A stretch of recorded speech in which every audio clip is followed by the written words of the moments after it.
నమస్తే. శ్రీ గురుభ్యో నమః. శ్రీమాత్రే నమః. ఆదిత్యాయ చ సోమాయ మంగళాయ బుధాయ గురు శుక్ర శనిభ్యే రాహవే కేతవే నమః. మనం ఈ వారంలో ప్రత్యేకించి చేసుకునేటువంటి వీడియోలో గ్రహ గమనంలో జరిగేటువంటి మార్పుల్లో కొన్ని ప్రత్యేకంగా ఉంటాయి. వాటి వల్ల ద్వాదశ రాశుల మీద కొంత ఫలితాలు వేరువేరుగా ఉంటాయి. అందులో భాగంగా మరి శని వక్రగతి గురించి చెప్పుకుందాం. శని వక్రగతి త్యాగం చేయబోతున్నాడు. ఇప్పుడు శని గ్రహం గురించి మనకు తెలిసినట్టయితే శని మందగ్రహం. చాలా నెమ్మదిగా ఒక కదలిక ఉంటుంది. ఒక రాశిలో నుండి ఒక రాశిలోకి వెళ్ళడానికి బోలెడంత సమయం. అలాంటిది మరి ఈ శని గ్రహ ఏదైతే ఉందో శనిశ్చరుడు నడిచేటువంటి నడకలో అన్ని గ్రహాలు కూడా చెప్పాలి అంటే ఏ గ్రహం అయినా సరే కదలిక ముందుకు వెళుతూ ఉంటుంది, అప్పుడప్పుడు వెనక్కి కూడా వస్తుంది. దాన్ని వక్రగతి అంటాం. ఈ వక్రగతిలో కొన్ని రకాలైనటువంటి మార్పులు వస్తాయి. వక్రగతి వల్ల కొన్ని రాశులకు మంచి, కొన్ని రాశులకు చెడు, ఇదంతా మనం చూస్తూ ఉంటాం. అయితే ఎప్పుడైతే మళ్ళీ వక్రగతి త్యాగం ఉంటుందో ఈ త్యాగం చేసినప్పుడు కూడా మళ్ళీ రాశుల మీద ప్రభావం మారుతూ ఉంటుంది.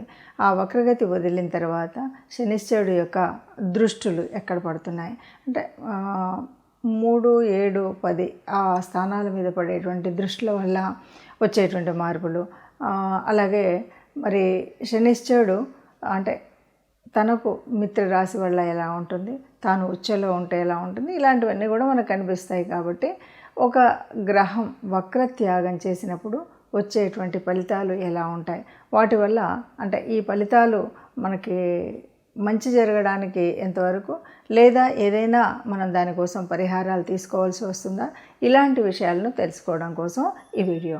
అయితే ఈ నెల అంటే నవంబర్ 15వ తారీఖు మనకి శని వక్రత్యాగం చేయబోతున్నాడు. అంటే వెనక్కి వస్తున్నటువంటి తన మార్గాన్ని వదిలి మళ్ళీ తన ముందుకు వెళ్ళేటువంటి, ముందుకు సంచారం జరిగేటువంటి స్థితి మనకు కనపడుతుంది 15వ తారీఖు వరకు. 15వ తారీఖు నుండి మనకు నవంబర్ 15, 2024లో శని వక్రత్యాగం చేయబోతున్నాడు. దీనివల్ల మనకి ద్వాదశ రాశుల వారికి ఎలా ఉంటుంది, ఒక్కొక్క రాశికి ఈ ఫలితాలు సత్ఫలితాలు ఎలా ఉంటాయి, లేదు అంటే మనం ఏం చేసుకోవాలి అనేటువంటి విషయం మీద మనం వీడియోని చూస్తాం. శనిగ్రహం శనిశ్చరుడు అనగానే మనందరికీ తెలిసినటువంటిది క్రమశిక్షణకు మారిపోయారు. ఏదైనా సరే ఎప్పుడు కూడా శనిశ్చరుడు మనకి అంటే ఏళ్ళనాటి శని అనుకోండి, అర్ధాష్టమ శని అనుకోండి, అష్టమ శని అనుకోండి, ఇవి కాకుండా శని దశ అంతర్దశలు, వీటన్నిటిలో కూడా చాలామంది భయపడుతూ ఉంటారు. అమ్మో ఏళ్ళనాటి శని 7.5 సంవత్సరాలు కష్టపడాలా, ఇలాగా అంటే శనిశ్చరుడు వచ్చాడు అంటే కష్టపడాలి అని మాత్రమే అనుకుంటాం. కానీ ఇది మన యొక్క పాపపుణ్యాల ఫలితాన్ని మనకు చూపెట్టేటువంటిదని, మనం అనుభవించేటువంటి కర్మ తప్పనిసరిగా అనుభవించాల్సిన కర్మను చెప్పేదని, అలాగే ఒక క్రమశిక్షణకు మారిపోయారు. ఇప్పటి వరకు ఉన్నటువంటి ఒక బద్ధగాన్ని వదిలి ఒక శిక్షణతో వెళ్ళినట్టయితే ఒక సరైన మార్గంలో వెళ్ళగలుగుతాము అనేటువంటి విషయం తెలియదు. ఎప్పుడు కూడా శనిశ్చరుడు మనం ఇంతకుముందు ఏదైతే అనుభవించాలి తప్పనిసరి అన్నటువంటి వాటిని మనకు చూపెట్టి దాని తర్వాత అతి మంచి విషయాన్ని తను పోతూ పోతూ చాలా మంచి చేసి వెళ్ళేటువంటి గ్రహం ఏదైనా ఉందా అంటే అది శనిశ్చరుడు మాత్రమే. కాబట్టి మనకు ఈ భయాలు ఇవేవి లేకుండా మనం ఉండొచ్చు. అయితే ఏంటంటే తప్పనిసరిగా మనం కొన్ని క్రమశిక్షణను అలవాటు చేసుకోవడం, అంటే శనిశ్చరుడు ఉన్నాడు అంటేనే కొద్దిగా బద్ధకం ఇలాంటివన్నీ ఉంటాయి.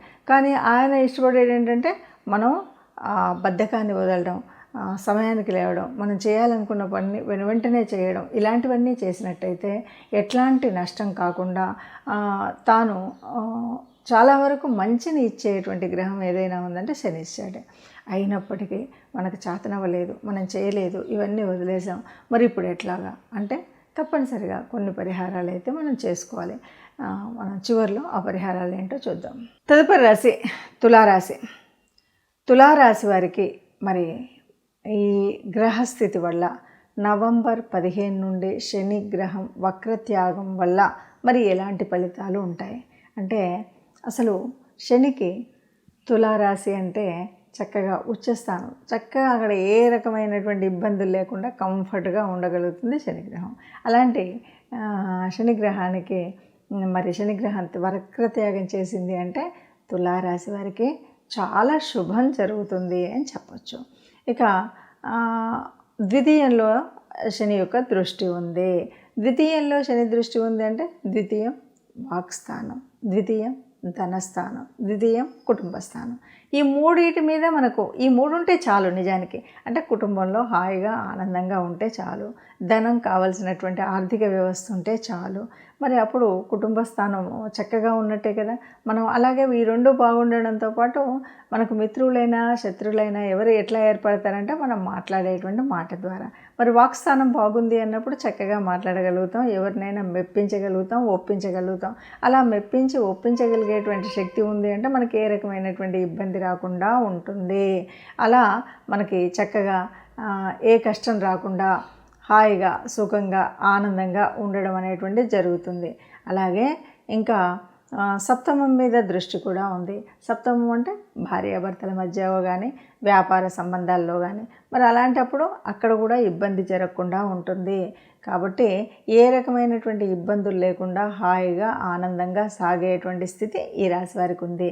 అంతేకాదు తర్వాత దృష్టి మనకి ఇక్కడ 11వ స్థానం. 11వ స్థానం అంటే ఆకస్మిక మంచి లాభస్థానం. మరి ఈ లాభాలు చేకూరుతాయి. అది వ్యాపార రీత్యనా, ఉద్యోగ రీత్యనా, మన కుటుంబ రీత్యనా ఎలా అన్నది చెప్పకపోయినా మొత్తంగా మాత్రం చక్కటి లాభాలు, మంచి ఒక ఉన్నతమైనటువంటి స్థితికి వెళ్ళేటువంటి పరిస్థితి ఈ రాశి వారికి ఉంది. అయినా మీరు అన్నట్టు మాకైతే అలా జరగలేదని అనేవాళ్ళు అక్కడ ఉంటారు. వారికి ఎందుకు అంటే మనం ఇప్పుడు చెప్పబోయే రెమెడీస్ని చేసుకోండి. మీరు సంకల్ప బలం పెట్టుకొని ఆ పనిని చేయడానికంటే గాలిలో దీపం పెట్టి దేవుడా నీవే అంటే మాత్రం ఏ లాభము ఉండదు. మనం చేసేటువంటి ప్రయత్నం మాత్రం తప్పనిసరిగా చేయాలి. మరి ఈ ఫలితాలు ఇలా ఉన్నప్పుడు మనం ఏం చేయాలి? ఇది తప్పనిసరిగా ద్వాదశ రాశుల వాళ్ళు ఆలోచించాలి. ఏ రాశికి ఆ రాశి మనం వాటి గురించి ఆలోచిస్తూ మనం ఎలాంటి పరిహారం చేసుకోవాలి అని. ఇక్కడ బాగా అంటే ఈ మిగతా గ్రహాలకు వీటికి సంబంధం లేకుండా ఒక విషయాన్ని అయితే చెప్పచ్చు. ఎప్పుడైతే నేను ఇది చెయ్యాలి, నేను ఇంకొకరి మీద ఆధారపడతాను అని అనుకోకుండా మనకు మనంగా స్వచ్ఛందంగా ఒక సంకల్పం పెట్టుకొని ఆ సంకల్ప సాధన కోసం తప్పనిసరిగా గట్టి ప్రయత్నం చేసి సంకల్ప బలంతో ఆ గట్టి ప్రయత్నాన్ని కనుక చేసినట్టయితే తప్పకుండా అంటే ఇప్పుడు ఈ వక్రత్యాగం తర్వాత తప్పనిసరిగా మంచి జరుగుతుంది. అంటే ఎందుకంటే మంచి జరుగుతుంది అన్నారు కదా అని మనం దాన్ని అలాగే వదిలేస్తే ఏమీ ఉండదు. అంటే గాల్లో దీపం పెట్టి దేవుడా నువ్వే నాకు రక్ష అంటే జరిగేటువంటిది ఏమీ ఉండదు. మరి ఎప్పుడు జరుగుతుంది మంచి అంటే ఇప్పుడు నాకు ఉద్యోగం లేదు, పోతూ ఉద్యోగం ఇస్తాడు శనిశ్చరుడు అని అందరూ అన్నారు కాబట్టి ఇంకా నాకు రాలేదు, లేకపోతే నాకు వివాహం కాలేదు. ఇలాంటి ప్రశ్నలు మనకు చాలా ఎదురవుతూ ఉంటాయి. చాలామంది ఆలోచనలు కూడా అలా ఉంటాయి. పోతూ మంచినిస్తాడు అంటే నువ్వు ప్రయత్నం చేయకుండా మంచినివ్వడు. నువ్వు ఉద్యోగం కోసం ఒక అప్లికేషన్ పెట్టడము, ఉద్యోగం కోసం ఒక ప్రయత్నం చేయడం ఇలాంటివి చేస్తే నీకు దానివల్ల లాభం ఈ సమయంలో దొరుకుతుంది. దానికి అనుకూలమైనటువంటి వాతావరణం ఏర్పడుతుంది, అనుకూలమైనటువంటి స్థితి ఏర్పడుతుంది. అప్పుడు ఉద్యోగం వస్తుంది. నేను ఉద్యోగానికే అప్లై చేయలేదు, ఇంట్లో ఉన్నాను, పోతూ నాకు ఉద్యోగం లేదు కాబట్టి ఉద్యోగం వస్తుందని నమ్మకంతో ఉన్నాను అంటే అది తప్పు. మనం చేసే ప్రయత్నాన్ని చేస్తే కనుక తప్పనిసరిగా ఈ ఉద్యోగ బాధ కానీ అంటే నిరుద్యోగ సమస్య కానీ, వివాహ సమస్య కానీ, సంతాన సమస్య కానీ, లేదు ఉన్నత స్థితిలోకి వెళ్ళడం కోసం ఇల్లు వాకిలి లేనటువంటి వాళ్ళు ఏర్పరచుకోవాలనుకున్నా ఇవన్నీ కూడా పూర్తిగా మనకు లభిస్తాయి. ఎలా అంటే మనం ప్రయత్నం చేయాలి. అంటే ఈ కాలంలో మనం తప్పనిసరిగా నాకు రాదులే, నేను ఇన్ని రోజులు ప్రయత్నం చేసినా రాలేదు కదా అనేటువంటి భావన కాకుండా ఎందుకు రాదు అనేటువంటి భావనతో తప్పనిసరిగా గట్టి సంకల్పంతో ప్రయత్నం చేస్తే అందరికీ మంచి జరుగుతుంది. దీనివల్ల ఎవరికి ఏ రకమైనటువంటి నష్టం రాదు. దేవుడు భగవంతుడు ఆ గ్రహ స్థితిలో మనం ఆలోచించినట్టయితే శనిశ్చరుడు మనకి క్రమశిక్షణను నేర్పి వెళ్తాడు. క్రమశిక్షణలో ఉంటే కష్టాలు తొలగిస్తాడు. ఇది గుర్తుపెట్టుకుంటే చాలండి, మనకు అన్ని పరిహారాలు దొరికినట్టే. ఇక ఇందులో భాగంగా తప్పనిసరిగా శనిశ్చరుడికి శనివారాలు కానీ, లేదు అంటే శనివారం రోజు గోగ్రాసాన్ని అందజేయడం కానీ, అదే కుదరలేదు అంటే ఎవరైనా కార్మికులు ఉంటారు కదా, వాళ్ళకి మీకు తోచినంత ఇవ్వగలిగినంత దానాన్ని కనుక ఇచ్చినట్టయితే, అంటే వాళ్ళకి తినడం కోసం ఆ రోజు కానీ ఏదో వస్త్రదానం కానీ ఇలాంటివి ఏదైనా చేసినట్టయితే అన్నీ మంచి జరుగుతాయి. ముఖ్యంగా గోశాలకు వెళ్ళగలిగితే సంతోషం, వెళ్ళలేనటువంటి వారు కనీసం దేవాలయానికి వెళ్ళిన శివాభిషేకం చేయించుకోవడం అనేటువంటిది ఒక మంచి ఆలోచన. కాబట్టి అభిషేకమైనా చేయించుకోండి, గోగ్రాసమైనా ఇవ్వండి, లేదంటే మన దగ్గర మనకు కనిపించేటువంటి కార్మికులు ఎవరైతే ఉన్నారో వీళ్ళకి మీరు కావాల్సినట్టుగా అంటే ఆహారం ఇవ్వడమో వస్త్రం ఇవ్వడమో లాంటివి చేసినట్టయితే మనకున్న దోషాలన్నీ పోయి అంతా కూడా శుభం కలుగుతుంది. అందరూ సుఖంగా ఉండాలని, అందులో మనం ఉండాలని సర్వే జనా సుఖినో భవంతు.